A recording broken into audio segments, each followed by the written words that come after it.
Got Matt's J-50 back from Indie String Theory. Crack has been repaired all the way down here. They redid the bridge. Basically, it was lifting up a lot of old guitars. Doesn't even have to be like 10 years old for them to start lifting up here. Basically, it had totally become disconnected from the top, and the only things holding it in were the bolts, typically underneath here. What they did was they were attaching these bridges with dowels as opposed to the bolts. The bolts are back in the case. This thing is really, really nice. They didn't really have to do much of anything else. They dressed a few frets up here to make it so that the action was nice and low for any guitar player. Anybody who wanted to play it could have really good tone and good playability. So you could have play your bar chords or cowboy chords or play some lead lines. Really pretty cool.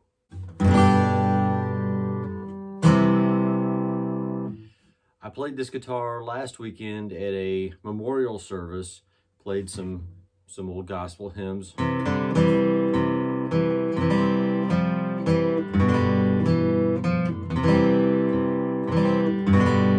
This thing's notes are really jumping off of it now. I mean, helps to have new strings. Everything is set right. I know I'm just filming this with my iPhone, but you know, I think it sounds pretty good, honestly. The morning of that service, I got up and just got the guitar out before I put it in the case, tuned it up a little bit, just made sure everything was good with it, and didn't really play much of anything, but all of a sudden I just went.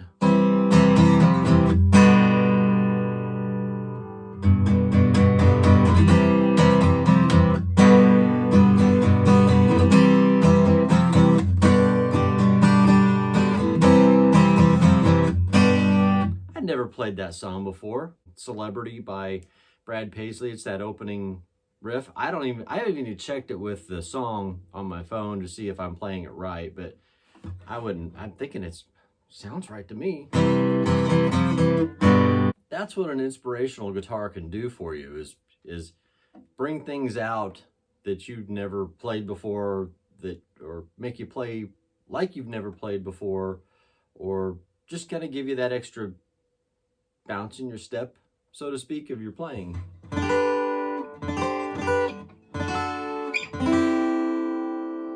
But I think it sounds and plays great. I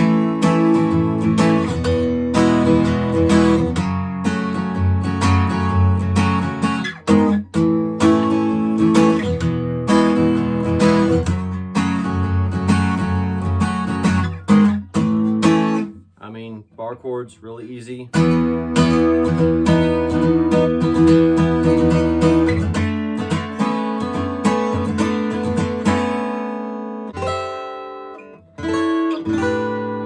Everything sounds really, I'm very pleased with what they did. I'm glad that Matt brought it to me to assess what the problems might be and get it done in the right direction. We didn't do anything to the guitar that would hurt its value or its playability, basically preserve its use and extend its usable lifespan well beyond where it was. Did find out by looking in the sound hole at the block, there's a letter ahead of the serial number, and that indicated basically it's a 1960. We assumed that it was a 1957, but it's a 1960. Not a huge difference, other than maybe, and I think this is a ceramic bridge. It may have had a bone bridge in the 50s as opposed to 1960. I don't know. Maybe I should do some research on that. I don't know.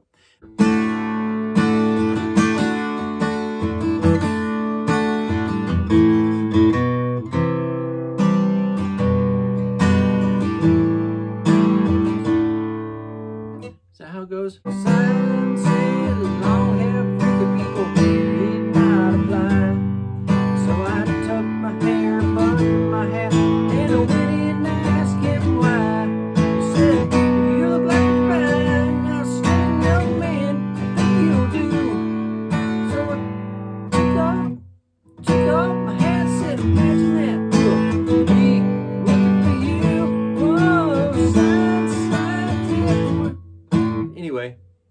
Haven't played that song in like 30 years. So, very pleased with the way the guitar has turned out. If you hear, the flower petals are still inside. Very pleased with everything they've done with this guitar. They did find that it had a neck reset, and it's really, really well done. You really have a hard time telling. The only way they were able to tell was along here. You can see where they would have scored, and I don't think you'll be able to see because it was really hard for us to see. But what happens whenever they do a neck reset, they will score all along where the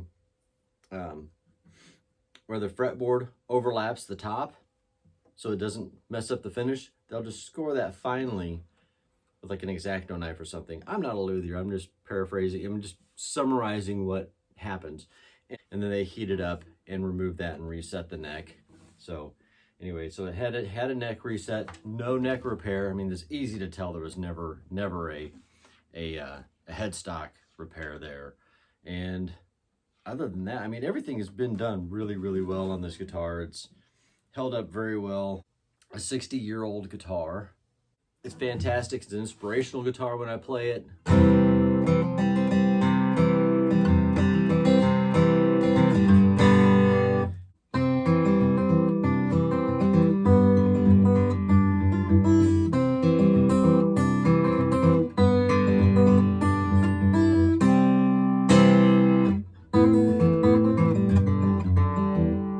You know, it does that finger style stuff. Finger style.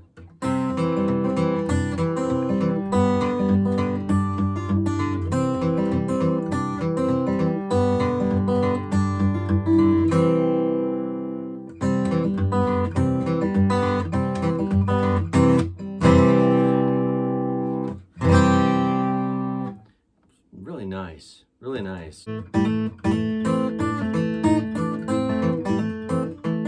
gotta practice on that one a lot to get that Chet thing going, but no, Matt's grandpa was a big Chet fan, and I used to know Windy and Warm, but way out of practice. I prefer, and I don't think you can see, I prefer the John Pierce thumb picks.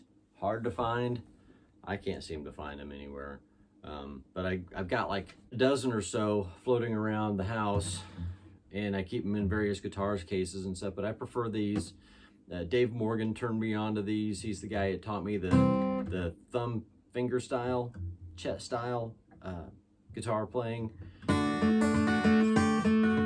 Because reason why is because I know he's a fantastic guitar player, but there are a lot of guitar players who we rely on a lot of different picks, but I wanted to get to the point where maybe I could just grow my index finger just a little bit longer and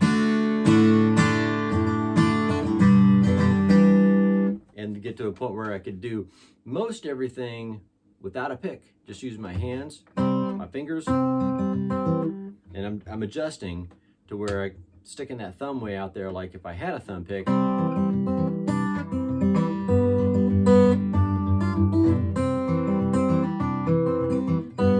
But something else I do want to say about this before I close is that there's something I heard in this thing when I first started playing it after it's been done is there's something, and I don't think this camera's going to pick it up, but they're little kind of chorusy, harmonic, musical things that are just happening with this guitar that happens on my my Gibson Classical. Where is it? My Gibson Classical right here. It only happens on the D string with that one. You can hear it a little bit on the D string here. Hear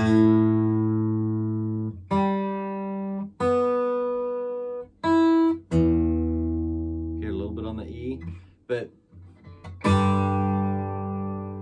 there's just something, I don't know,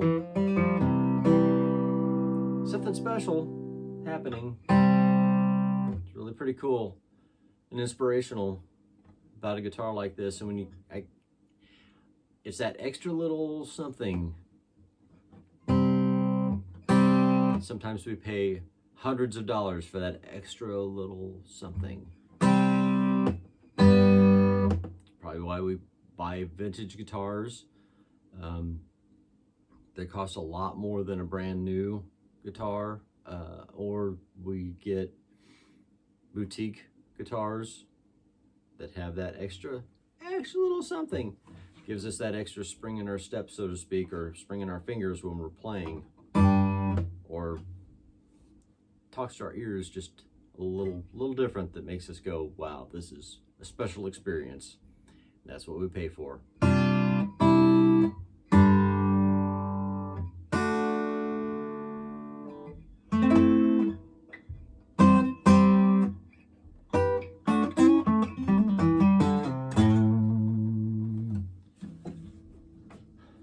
So there you have it. Awesome guitar. Love it. I wanted to get this video out, so because I want to get it back to Matt as soon as possible. He's been gracious enough to let me keep it around and play on it and stuff, but you know, it needs to go back to its rightful owner, who is Matt, and I think you're gonna really love it. Play it. You have guitars, play them. You have nice guitars, play them. Don't just once a month, at least once a week, get it out and just... Those strings start sounding dead or funny or whatever, or not quite so, bring it back to me. I don't order your local shop or something. Have them put new strings on it. Get it. Keep good strings on your guitars. All right. They get dead or rusty or dull, and they get dull colored. See how nice and bright and shiny those strings are. I mean, they're gonna dull a bit, and that's okay. But when they get really dull, definition of really dull. What are the metrics behind that? I don't know. But when they get dull and they start sounding dead, put new strings on there. They don't cost that much.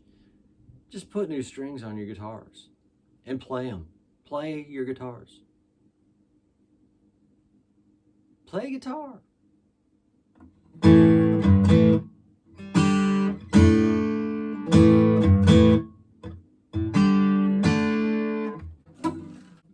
$1960 Gibson J-50 adjustable bridge, prepared to play for many, many, many more years.